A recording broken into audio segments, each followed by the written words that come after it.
दोस्तों सैटेलाइट के बारे में तो आप सभी ने सुना ही होगा, लेकिन क्या आप जानते हैं कि सैटेलाइट क्या है? व्हाट इज सैटेलाइट इन हिंदी और यह कैसे काम करती है? तो चलिए आज हम आपको अपने इस पोस्ट में बताते हैं सैटेलाइट के बारे में कि आखिर सैटेलाइट है क्या और यह काम कैसे करती है।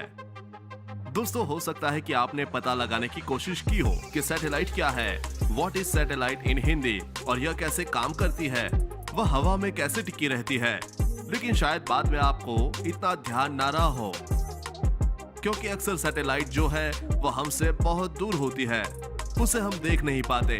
और ऐसी भी दोस्तों जिन चीजों को हम लोग देख नहीं पाते हैं उसकी वैल्यू हमारे लिए कम हो जाती है।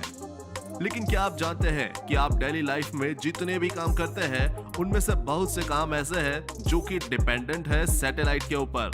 फिर तो आप टीवी देख रहे हो या फिर आप मोबाइल चला रहे हो या फिर मोबाइल में जीपीएस यूज कर रहे हो या फिर आप किसी दूसरे देश में फोन कॉल भी करते हो, यहाँ पर ये सभी काम किसी न किसी सैटेलाइट के जरिए ही संपन्न हो पाते हैं। सैटेलाइट एक बहुत ही कॉमन शब्द है। इसका मतलब यह है कि ऐसा छोटा ऑब्जेक्ट जो अपने से कहीं बड़े किसी ऑब्जेक्ट के चारों तरफ चक्कर काट रहा हो, फ्री स्पेस में या फिर हवा में। तो दोस्तों यहाँ पर इसका मतलब हुआ कि जो चांद है वह पृथ्वी की तरह एक सैटेलाइट ही है। लेकिन दोस्तों चांद को हम सबने नहीं बनाया, वह पहले से ही वहां था, इसलिए वह एक नेचुरल सैटेलाइट है। वह मानव निर्मित सैटेलाइट नहीं है क्योंकि चांद पहले से ही था। चलिए अब बात करते हैं मानव निर्मित सैटेलाइट के बारे में, जिसको कि मानव ने बनाया और फिर उसे अंतरिक्ष में छोड़ दिया गया। और फिर उस सैटेलाइट से हम जो भी काम करवाना चाहते हैं वह सैटेलाइट वही करती रहती है, वह हमारी मदद करती रहे। और दोस्तों सैटेलाइट एक छोटे से टीन के डिब्बे के बराबर भी हो सकती है और एक बड़ी ट्रक के जितने बड़ी भी हो सकती है। मायने यह रखता है कि वह सैटेलाइट किस काम के लिए अंतरिक्ष में छोड़ा जा रहा है। उनके साइज जो है बदलते रहते हैं उनके काम के अनुसार। सैटेलाइट कितनी ऊंचाई पर रहेगी, कितनी तेजी से वह घूमेगी, ये सभी चीजें बदलती रहती है। यह इस बात पर डिपेंड करता है कि उस सैटेलाइट को अंतरिक्ष में किस काम के लिए छोड़ा गया है या भेजा गया है। लेकिन दोस्तों सारे सैटेलाइट की बनावट ज्यादातर एक जैसी ही होती है। आपने अक्सर फोटो में देखा होगा सैटेलाइट में बड़े बड़े पैनल्स लगे हुए, वह सैटेलाइट में लगे हुए सोलर पैनल्स होते हैं, जिसे सैटेलाइट अंतरिक्ष में सूर्य की ऊर्जा से अपनी एनर्जी लेती रहती है।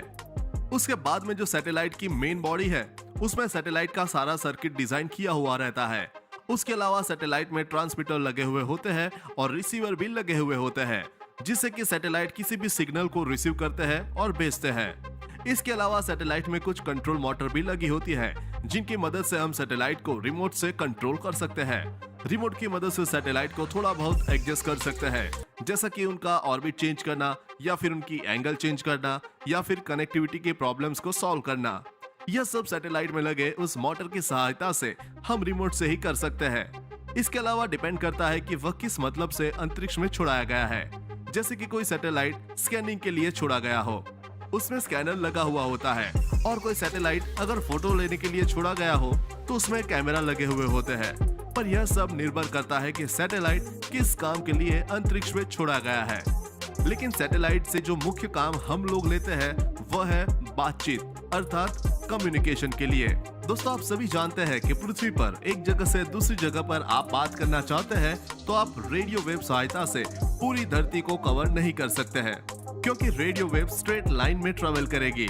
या फिर आप यूज करते हैं ग्राउंड वेव तो वह धरती के साथ साथ जाएगी। लेकिन फिर भी सैटेलाइट की तुलना में इनकी कार्य क्षमता काफी कम होती है।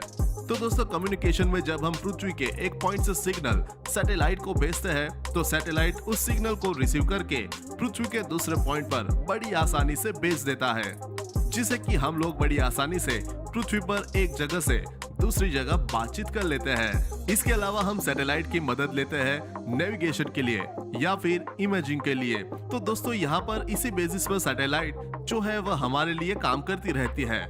लेकिन सबसे बड़ा सवाल कि सैटेलाइट हवा में टिकी कैसे रहती है।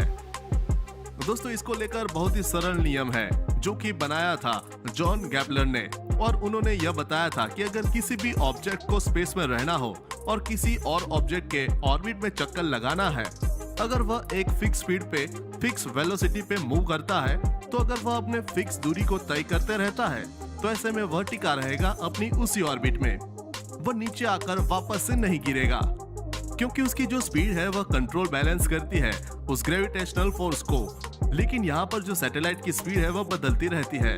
डिपेंड यह करता है कि कितनी ऊंचाई है, कितनी दूरी है उस छोटे ऑब्जेक्ट और बड़े ऑब्जेक्ट के बीच में। तो धरती के जो सबसे नजदीक सैटेलाइट है वह बहुत ही तेजी से चक्कर काटती है, और जो सैटेलाइट धरती से बहुत दूर है वह थोड़ा स्लो चक्कर काटती है। लेकिन सभी का प्रिंसिपल वही है और इसीलिए वह हवा में टिकी रहती है। तो दोस्तों, उम्मीद करता हूँ कि आज की ये इंटरेस्टिंग वीडियो आपको पसंद आई होगी। ऐसे ही इंटरेस्टिंग वीडियोस के लिए हमारे चैनल को सब्सक्राइब करना ना भूलें। मिलते हैं जल्द। धन्यवाद।